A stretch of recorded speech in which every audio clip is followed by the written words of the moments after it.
तो गाइस मैं हूं अंकित और आप देख रहे हैं रेसलिंग फैंस नेटवर्क। शुरू करते हैं गाइस सबसे पहले कोडी रोड्स एंड जे उसो से।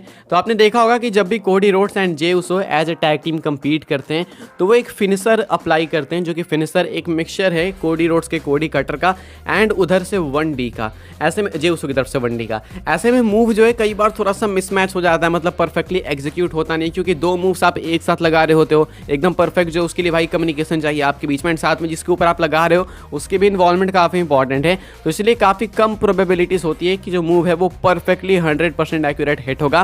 तो इसलिए जो है बोली रहे रिसेंटली में एडवाइस करते हैं काफ़ी एक रूड बिहेवियर में कोडी एंड जे को कि उन्हें जो है ये चीज़ करनी स्टॉप कर देनी चाहिए, यानी कि अपना ये फिनिशर चेंज करना चाहिए। ये बहुत ही बेकार लग रहा है। क्या कहते हैं बोली रहे वो आप देख सकते होगे, मैं आपको पढ़ के बता देता हूँ। कहते हैं बोली रहे Cody and Jey need to stop doing that bootleg 1D, they have to stop doing it, it has not gone well for them once, it's not a little off, it's always off. When a move goes wrong it looks bad for the people doing the offensive move because it makes you look like you don't know how to do your own move. I would probably take that and get rid of it out of the repertoire. तो यहाँ पे जो है कहते हैं बोली रहे कि ये जो मूव है कोडी रोड्स एंड जे उसो का जो लोग अप्लाई करते हैं एंड में फिनिशिंग मूव, ये काफ़ी ज़्यादा स्टूपिड सा दिखता है, क्योंकि एक्चुअली अप्लाई हो नहीं पाता ढंग से। ऐसा नहीं कि कभी कभार हो गया, गलती हो गई, हमेशा ही गलती होती है। मैंने आपको बताया कि इसकी जो एग्जीक्यूशन है वो काफ़ी मुश्किल है, क्योंकि पहले आप 1D के लिए उठाते हो, फिर कोडी कटर आता है, तो इसके लिए जो आपको परफेक्ट टाइमिंग चाहिए एंड परफेक्ट एग्जीक्यूशन तभी होगा। तो इसमें प्रॉब्लम आ रही है एंड बोली रे सजेस्ट करते हैं कि ये चीज़ बंद कर देनी चाहिए, क्योंकि आपको थोड़ा सा स्टूपिड दिखाता है कि आपको अपना खुद का मूव करने नहीं आ रहा है। तो इसको आपको निकाल देना चाहिए अपने आर्टिलरी में से, ये मूव ही चेंज करना चाहिए आपको। एक नया फिनिशर लाओ या फिर कुछ और यूज़ करो। ये दोनों अपने जब मूव्स कंबाइन करके यूज़ कर रहे हो, डबल टीम मूव लगा रहे हो ना, तो ये चीज़ जो है काफ़ी अलग सी दिख रही है एंड काफ़ी बेकार दिख रही है ऑन टीवी। सजेशन इनका सही है, बोलने का तरीका थोड़ा सा गलत है। आपके क्या थॉट्स हैं कमेंट करके आप लोग जरूर से बता सकते हो। आगे बढ़ते हैं गाइस, बात करते हैं जजमेंट डे की। जजमेंट डे को लेके एक इंटरेस्टिंग अपडेट है। वैसे मैंने आपको बताया है, कल ही आपको बताया मैंने कि जजमेंट डे का जो ब्रेकअप है आपको देखने को मिल सकता है बहुत ही जल्दी, स्पेशली बिकॉज ड्रू मैकइंटायर आ चुके हैं।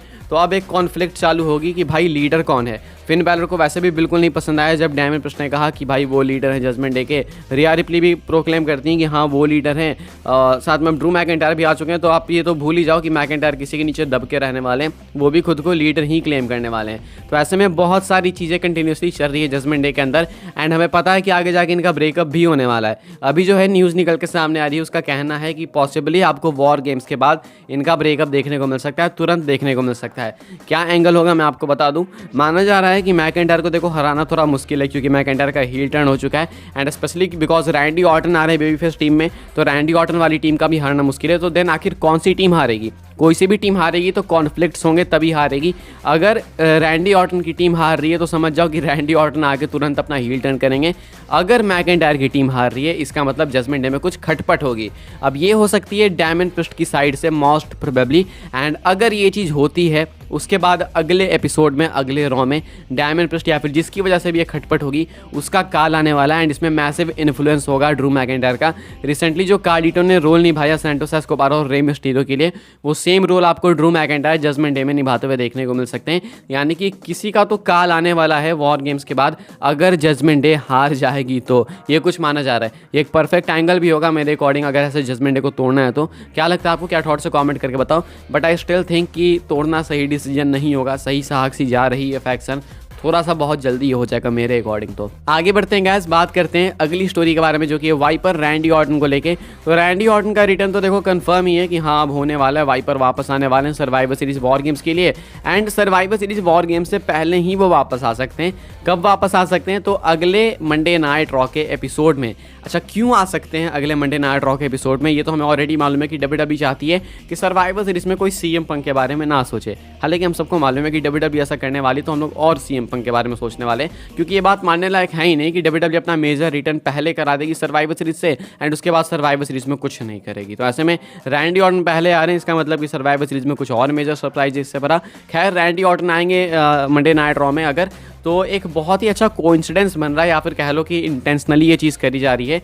रैंडी ऑर्टन जब वापस आने वाले ना रॉ में अगले हफ्ते, जिसकी प्रोबेबिलिटीज़ काफ़ी ज़्यादा है, तो ये वही एरेना होने वाला है जहाँ पे कि रैंडी ऑर्टन ने पिछले साल 2022 में अपना आखिरी मैच रसल करा था। अब वो किस एपिसोड में करा था, किस महीने में करा था, अभी से 18 महीने पहले हुई ये चीज़, लेकिन एग्जैक्ट किस डेट पे हुई है वो तो मुझे याद नहीं है। लेकिन जब भी हुई है, जब रैंडी ऑर्टन ने अपना लास्ट मैच रसल करा था, तो वो वैन एंडल एरेना में ही करा था, एंड इसी एरेना में अगले वीक का एपिसोड होने वाला है।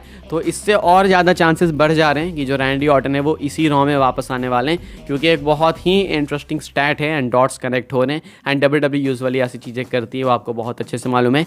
तो ये भी एक रीज़न है कि रैंडी ऑर्टन का रिटर्न ऑलमोस्ट कन्फर्म दिख रहा है अगले मंडे नाइट रॉ के एपिसोड के लिए।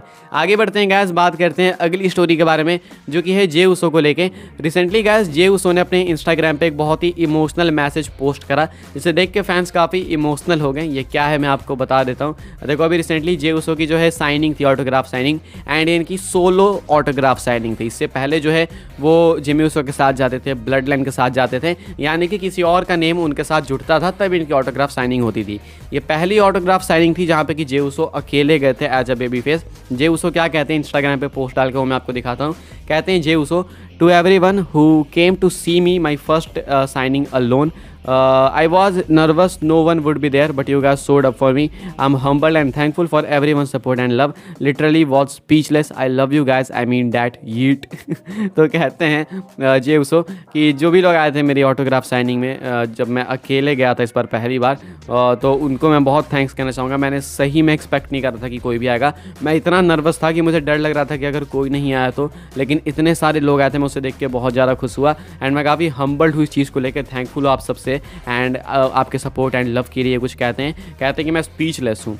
तो यहाँ पे जे उसो के अंदर वो डर था कि अगर कोई नहीं आया तो, एंड ये मैं समझ सकता हूँ भाई, अगर कोई बंदा सोच के जा रहा है कि कोई नहीं आएगा मेरे लिए, एंड रियल में अगर उसके अंदर डर है, उसके बाद अगर उसे बंदे देखने को मिले एंड उसके फैंस देखने को मिले, तो देन वो फॉर श्योर भाई काफ़ी खुश होगा। एंड जे उसो जिन्होंने अपना पूरा career as a tag team superstar बिताया WWE के अंदर, वो एज अ सोलो सुपरस्टार अब इतना कुछ बेटर कर रहे हैं, तो सही में उनके लिए बहुत बड़ी चीज़ है। आगे बढ़ते हैं गाइस, बात करते हैं अपनी आखिरी स्टोरी के बारे में, जो कि CM पंक को लेके एक मेजर न्यूज़ जो है शायद से एक्सपोज हुई है CM पंक को लेके। बेसिकली ये जो न्यूज़ है वो न्यूज़ साइट्स को एक्सपोज कर रही है, एंड ये क्या है वो मैं आपको बता दूं। कंफर्म नहीं कह सकता कि एक एक्यूरेट है या नहीं, लेकिन काफ़ी ज़्यादा लाइकली लग रहा है, तो मुझे लगा आपको बताते हैं, ठीक है। अपडेट क्या पहले आप देख लो। तो यहाँ पे क्या लिखा है वो आप लोग देख सकते हो, बीच बीच में आपको स्पेलिंग में मिस्टेक देखने को मिल जाएगी, क्योंकि ये अरेबिक से ट्रांसलेटेड है, इसलिए यहाँ पे कुछ गड़बड़ हुई है, ठीक है। मैं आपको ऐसे पढ़ के बताता हूँ, फिर समझा देता हूँ। कहा जा रहा है, the WWE management is very careful to keep CM Punk's return plan and return very secret, so they appointed senior press officers to deny the news of his return and made some state that they don't care about Punk like Booker T and Eric Bischoff. All of this will be known and revealed in Chicago on November 26. तो बताया जा रहा है इस update के अंदर कि WWE management जो है बहुत ही ध्यान रख रही है कि CM Punk के return plans and CM Punk के रिटर्न को लेकर कोई भी अपडेट जो है लीक ना हो, इसलिए उन्होंने कुछ सीनियर प्रेस ऑफिसर्स को जो है अपॉइंट करा एंड उन्हें जो है फोर्स करा कि वो इन न्यूज़ वगैरह को डिनाई करें, यानी कि वो अभी WWE के साथ मिले हुए हैं इस करंट सिचुएशन को लेके। बुकर टी, एरिक बिशॉफ, ये सब जो है CM Punk के रिटर्न के थोड़े से खिलाफ बोल रहे हैं, तो ऐसे में माना जा रहा है कि ये लोग भी जो है ऐसे अपॉइंटेड है WWE की तरफ से कि आप ऐसा दिखाओ कि हमें फ़र्क नहीं पड़ता CM Punk से, बाकी हम लोग अपने टीज वगैरह करते रहेंगे। तो ऐसे में जो बड़े सोर्सेस है फाइटफुल वगैरह, शायद वो इस रीजन की वजह से भी न्यूज़ वगैरह डिनाई कर रहे हैं, ये कुछ बताया जा रहा है। हालांकि बता दूंगा कि मेरे पास आज सच कोई बहुत मेजर प्रूफ नहीं है कि मैं इस चीज़ को साबित कर सकूं, बस ये मैंने देखी एक न्यूज़, जो कि जहां से मैं यूजुअली आपको न्यूज़ वगैरह प्रोवाइड करता हूं, तो आप मैंने देखी, तो इसलिए मैं आपके साथ शेयर कर रहा हूं। फिलहाल गाइस इस वीडियो के लिए यही अपडेट्स है। वीडियो को लाइक करें, शेयर करें, सब्सक्राइब करें, चैनल को फॉलो कर सकते हैं आप लोग मुझे इंस्टाग्राम एंड ट्विटर पर, लिंक आपको मिल जाएगा डिस्क्रिप्शन में। मिलते हैं अपनी नेक्स्ट ऑफेयर काफ़ी इंटरेस्टिंग वीडियो में।